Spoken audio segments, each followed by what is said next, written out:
Hello children, how are you? I hope you all are fine. You are doing very well. So keep it up and do the work as usual.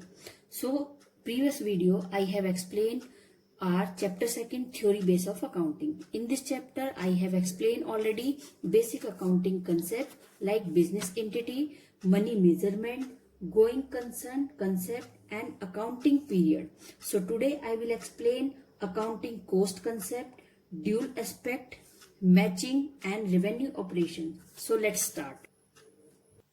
Accounting cost concept. It is stated that all assets are recorded in the books of account at their purchase price, which includes cost of acquisition, transportation and installation, and not as its market price. It means that fixed assets like building, plant and machinery, furniture, etc. are recorded in the books of account at a price paid for them. So accounting cost concept का मतलब है कि जहां पर हम अपनी सभी assets जो भी चीजें हमारे पास है, जो भी हमारे मैन्युफैक्चरिंग में, हमारे प्रोडक्शन में जो हेल्प करती हैं, जिनकी वजह से हम प्रॉफिट गेन करते हैं या हमारे काम होते हैं और हमारी एक्टिविटी अरेंज होती है, उन सभी चीजों को हम एसेट कहते हैं. All assets are recorded in the book of account. हमने अपने अकाउंट्स की बुक में सभी एसेट्स को रिकॉर्ड किया हुआ है एट देयर परचेज प्राइस. जिस कीमत पर हमने जिस एसेट्स को खरीदा है उसकी प्राइस हमने अपनी बुक्स ऑफ अकाउंट में अरेंज की है.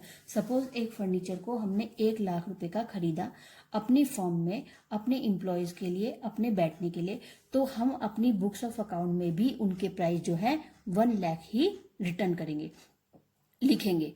विच include cost of acquisition, transportation and installation and not as at its market price. अब हम वहां पर जो भी हमने फर्नीचर खरीदा है उस फर्नीचर को लाने के लिए जो भी हमारा ट्रांसपोर्टेशन का खर्चा हुआ है, अगर उस फर्नीचर के साथ कुछ एडिशनल और चाहिए था, टेबल चाहिए थी, हमने उसको भी खरीदना पड़ा, तो अब हमने मार्केट से टोटल वैल्यू में जितना उसको खरीदा है उस सभी को हम मार्केट प्राइस करेंगे और उस सेम मार्केट प्राइस को हम अपनी अकाउंट्स बुक में अरेंज करेंगे. It means that fix asset like building, plant, machinery, furniture etcetera are recorded in the books of account at a price paid for them. इसका मतलब कि जो भी हमने एसेट्स खरीदी हैं और फाइनली जो हमने अमाउंट उसके लिए पे की है उस ही प्राइस को हम अपनी अकाउंट बुक्स में रिटर्न करते हैं.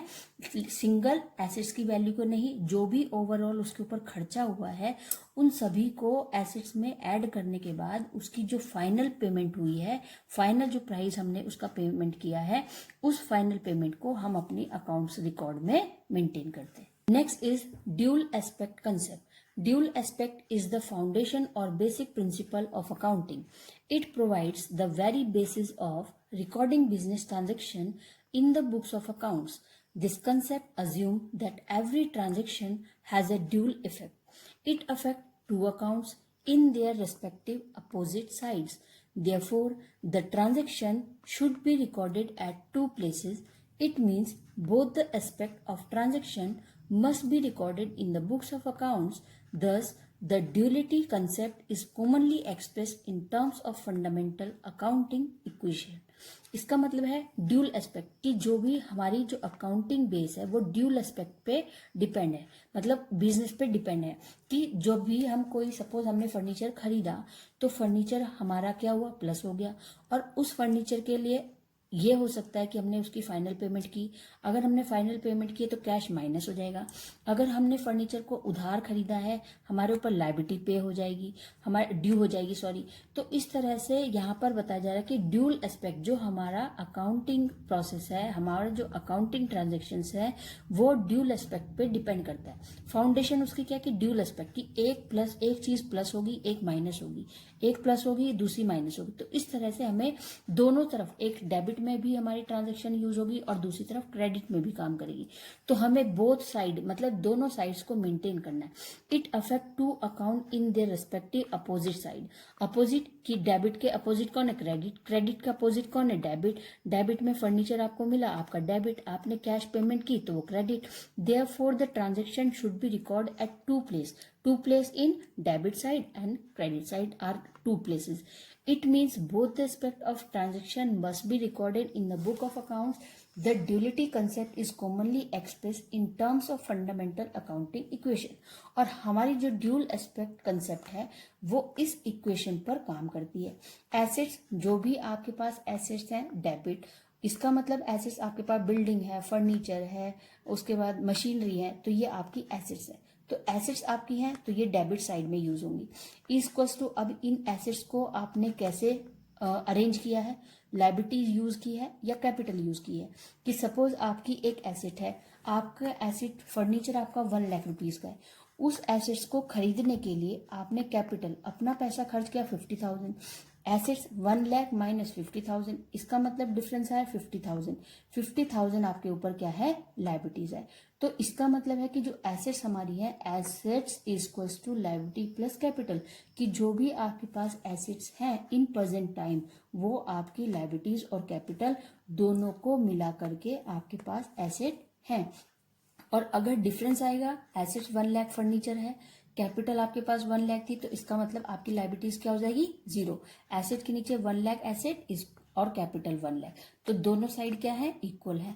अगर यहाँ पर आपकी एसेट 1,00,000 है और आपने उसके लिए 50,000 की लायबिलिटी यूज की है, तो इसका मतलब आपके पास अपनी कोई कैपिटल नहीं थी. तो इस तरह से एसेट्स को अगर माइनस करेंगे कैपिटल में, as A minus C equals to L, A minus S L sorry equals to C. तो इस तरह से हमें एक दूसरे की वैल्यू जो है वो, जो डिफरेंस है वो पता चल जाता है.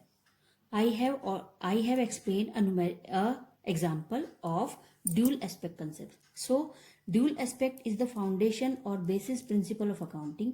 It provides the very basis for recording business transaction into the book of account. This concept states that every transaction has a dual or twofold effect and should therefore be recorded at two places. In other words, at least two accounts will be involved in recording a transaction. This can be explained with the help of an example. Ram start business by investing in a sum of rupees 50 lakh. Ram ने business start किया 50 lakh से. The amount of money brought in by Ram will result in an increase in the asset cash of business by rupees 50 lakh. यहाँ पर अब जो business start किया है 50 lakh rupees से, amount of money brought in by Ram will result in an increase in the asset cash of business. अब यहाँ पर जो पैसा लगाया है उसके लिए राम कह रहा है कि मेरा जो पैसा है, जो बिजनेस है वो बढ़ेगा. At the same time the owners equity और capital will also increase by an equal amount. यहाँ पर इन्वेस्टमेंट करने के बाद जो एसेट्स है वो इंक्रीज होगी. It may be seen that the two times that got affect by the transaction are cash and capital account. तो यहाँ पर जो राम है वो दोनों साइड में इसकी जो ट्रांजेक्शन है वो करेगा. कैश में लिखेगा 50,000, जो कैपिटल में कैश डेबिट साइड और कैपिटल क्रेडिट साइड, कि वहां पर कैश और कैपिटल दोनों इक्वल हो जाएंगे. और जो कैश था वो कहाँ पर हमारा माइनस हो चुका है, कैपिटल में, इन्वेस्टमेंट हो गया. Let us take another example to understand this point further. Suppose the firm purchase goods worth 10 lakh on cash. Firm ने परचेज किया गुड्स 10 लाख रुपए का कैश में. This will increase an asset stock of goods. अब उनके पास क्या है, 10 लाख रुपए का गुड्स आया तो वो उसका डेबिट हो गया on the one hand, and reduce another asset cash. और क्रेडिट से क्या हो जाएगा, माइनस. माइनस में क्या होगा हमारा, कैश. तो वन साइड डेबिट साइड में हमारा गुड प्लस हो जाएगा, जो 10 लाख का हमने खरीदा है, और क्रेडिट साइड में जो 10 लाख की अमाउंट हमने पे की है एज कैश अपनी गुड्स के लिए, वो माइनस हो जाएगी. On the other, similarly, if the firm purchase a machine worth 30 lakh on credit from reliable industry, कि सपोज एक फर्म ने 30 लाख रुपए की एक मशीन खरीदी रिलायबल इंडस्ट्री से उधार में. This will increase an asset machinery. अब हमारे पास मशीनरी डेबिट हमारे प्लस हो जाएगी, हमारे पास आ जाएगी on the one hand, and a liability credited to on the other. और दूसरी साइड क्रेडिट में हमारे पास क्या हो जाएगी, due liability. This type of dual effect take place in case of all business transaction and is also known as duality principle. तो इसी तरह से हम इसको dual aspect concept भी कहते हैं. The duality principle is commonly expressed in term of fundamental accounting equation which is as follow: asset is equals to liability plus capital. In other words, the equation states that the asset of business are always equal to the claim of owner and the outsider. The claim, also called equity of owner, in term capitalized capital owner equity and that of outsider liability creditors. The twofold effect of each transaction affect in such a manner that the equality of both side of equation is maintained. So this is called the dual aspect, जहां पर हमारे debit और credit दोनों side में effect हो रहा है और दोनों साइड में हमारी ट्रांजेक्शन्स रिकॉर्ड हो रही हैं. That is called the dual aspect concept. Next is matching concept. The matching concept states that the revenue and the expenses incurred to earn the revenues must belong to the same accounting period. So once the revenue is realized, the next step is to allocate it to the relevant accounting period. This can be done with the help of a accrual concept if the revenue is more than the expenses. Revenue means income. अगर यहाँ पर बताया जा रहा है कि revenue is more than, income ज्यादा हो जाती है, बढ़ जाती है, द एक्सपेंसेस हमारे खर्चे से ज्यादा अगर हमें इनकम रिसीव होती है, इट इज कॉल्ड प्रॉफिट, तो हम उसे प्रॉफिट कहते हैं. If the expenses are more than revenue it is called loss. अगर हमारे खर्चे ज्यादा है और हमारा जो रेवेन्यू है, इनकम जो है वो कम है, that is called loss. This is what exactly has been done by applying the matching concept. तो इसे मैचिंग जो अब हम प्रॉफिट और लॉस को मैच कर रहे हैं कि हमारे एक्सपेंसेस ज्यादा थे, हमारे एक्सपेंसेस ज्यादा हुए तो हमें प्रॉफिट कम मिला, हमारे एक्सपेंसेस कम थे और हमें वहां पर रेवेन्यू ज्यादा मिला. तो इस कंसेप्ट को हम क्या कहते हैं, मैचिंग, जिससे हमें डिफरेंस पता चलेगा कि हमारे एक्सपेंसेस ज्यादा है, मोर देन है, या फिर हमारे जो लॉसेज हैं वो ज्यादा है, या हमारा प्रॉफिट ज्यादा है, या हमारे एक्सपेंसेस कम है. तो जब हम इन दोनों चीजों को, एक्सपेंसेस को और अपने रेवेन्यू को आपस में मैच करेंगे, that is called the matching concept. Realization concept. This concept states that revenue from any business transaction should be included in the accounting records only when it is realized. The term realization means creation of legal right to receive money. Selling goods is realization, receiving order is not. In other words, it can be said that revenue is said to have been realized when cash has been received or right to receive cash on the sale of goods or service or both has been created. Realisation concept में बता रहे हैं कि जो भी firm को revenue, जो income मिलने वाली है, वो ट्रांजैक्शन उसकी प्रॉपर रिकॉर्ड हो रही है और रिलीज की, मतलब सपोज हमने किसी को कोई सामान बेचा तो हमें उससे क्या है, कैश मिलेगा. अगर कैश नहीं मिलेगा तो उसके लिए हमारे पास लीगल राइट है कि हम उससे क्या कर सकते हैं, क्लेम भी कर सकते हैं. Is legal right to receive money, कि हमने अगर किसी को कोई सामान बेचा है तो हमें उससे पैसे लेने का क्या है, लीगल राइट है. अगर वो पैसे नहीं देता है तो हम उसके लिए अगेंस्ट में जाकर के क्लेम भी कर सकते हैं. The term realisation means creation of legal right to receive money. Selling goods is realisation. अब हमने जो सामान बेचा है उसके लिए हमें पैसा मिलेगा, रिसीविंग ऑर्डर इन नॉट.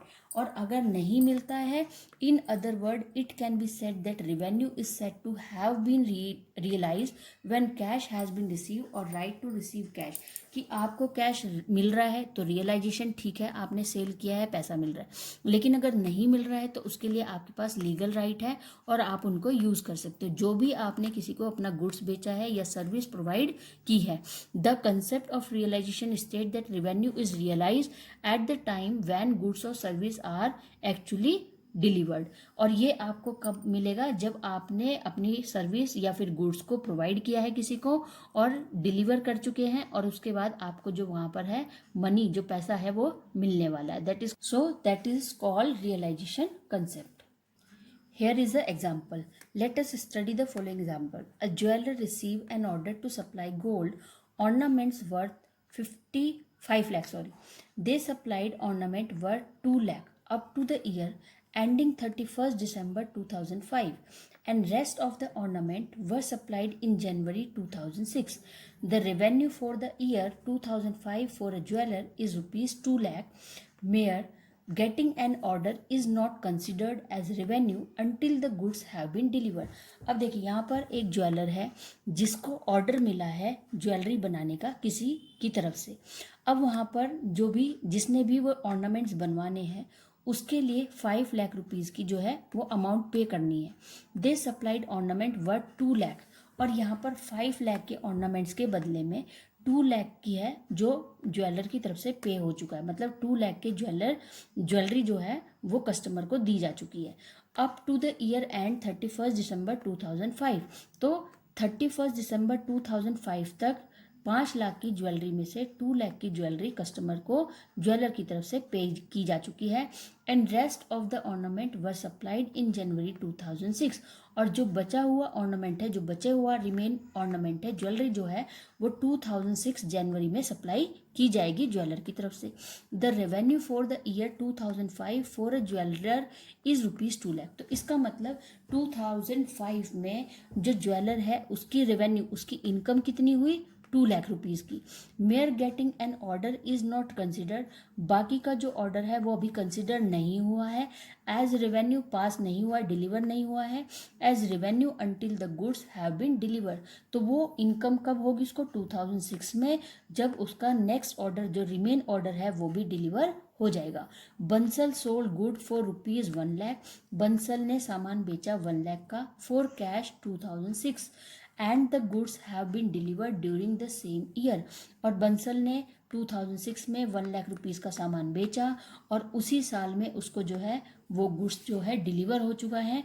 तो इस तरह से जो ये एग्जाम्पल है ये हमारे, so these example are related to realisation concept.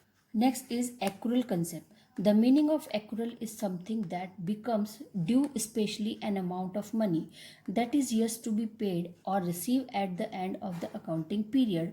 It means that revenue are recognized when they become receivable through cash is received or not received, and the expenses are recognized when they become payable through cash is paid or not paid. Both transactions will be recorded in the accounting period to which they relate. Accrual concept का मतलब है कि cash, जहाँ पर meaning of accrual something that becomes due, जो भी amount है जो ड्यू, सपोज आपने किसी को सेल किया है और आपको कैश मिलना है लेकिन वो पैसा आपको नहीं मिला, तो वो आपकी क्या हो जाएगी? अमाउंट ऑफ मनी ड्यू हो जाएगी। That is yet to be paid, वो हमें अभी पे करनी है, और रिसीव एट द एंड, वो हमें अभी रिसीव होगा या एट द एंड पे होगा जब हमारा सेशन ओवर हो रहा होगा। It means that revenue are recognise when they become receivable. और जो हमें पैसे मिलने हैं, एक्यूरल कंसेप्ट, तो क्या पैसे मिलने हैं, कितना कैश मिलना है, उसे हम एक्यूरल कंसेप्ट में काउंट करते हैं। थ्रू कैश इज रिसीव और नॉट रिसीव, वो कैश हमें रिसीव हुआ है ड्यूरिंग द पीरियड या फिर नहीं हुआ है। Payable through cash is paid और नॉट, हमारी जो पेबल है, जो पेमेंट है वो पे हो चुकी है या नहीं हुई है। Both transaction will be record in the accounting period to which they relate. तो जो भी ट्रांजेक्शन इस तरह से एक दूसरे से रिलेटेड करती हैं और जो कैश से रिलेट करती हैं, वो सारी ट्रांजेक्शन को हम अपने एक्यूरल कंसेप्ट में मेंशन करते हैं। Therefore, the accrual concept make a distinction between the accrual receipt of cash and right to receive cash are regard revenue and actual payment of cash and obligation to pay cash as regard expenses. The accrual concept under accounting assume that revenue is realized at the time of sale of goods or service irrespective of the fact that the cash is received. So accrual concept में हमेशा हम जो cash है उसी को use करते हैं। अगर हमें कैश मिल रहा है हमारी सेल ऑफ सर्विस से और हमारे गुड्स से, तो वो हमारे क्या है? रिसिप्ट है, एक्रूअल रिसिप्ट, एक्चुअल रिसिप्ट जो आपको मिला है, जो रिसीव हुआ है, एक्चुअल पेमेंट जो आपको करनी है। तो जो हम कैश से रिलेटेड पेमेंट और रिसिप्ट मेंशन करते हैं उसे हम एक्रूअल कंसेप्ट में यूज करते हैं। So children, today I have explain these terms, so read these concepts carefully. Take care and goodbye.